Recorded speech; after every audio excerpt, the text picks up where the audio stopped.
在地人在地前来讲南投关的日月潭水里到车埕之间，这个脚踏车道为了避免人甲车相正路的情形，去年伫车埕这边呢有开这个脚踏车的专用道，拍通水里的断点，沿路会使欣赏水里溪美丽水岸风景，以及参观木业的旧厂房、车路这个环境拢真舒适，咱乡亲老营会当去体验。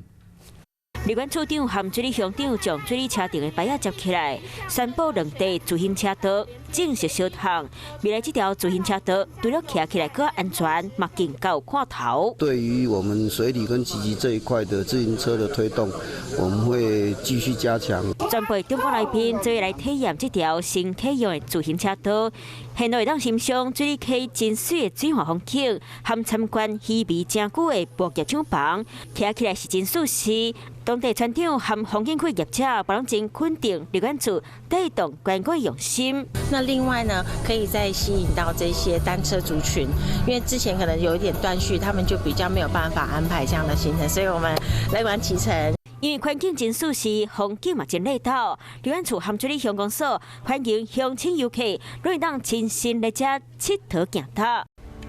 我是陈雅玲，想要跟我一起从零掌握天下事吗？赶紧按下华视新闻 YouTube 频道的订阅按钮，开启小铃铛，跟我一起探讨公共议题，给您最专业的华视新闻。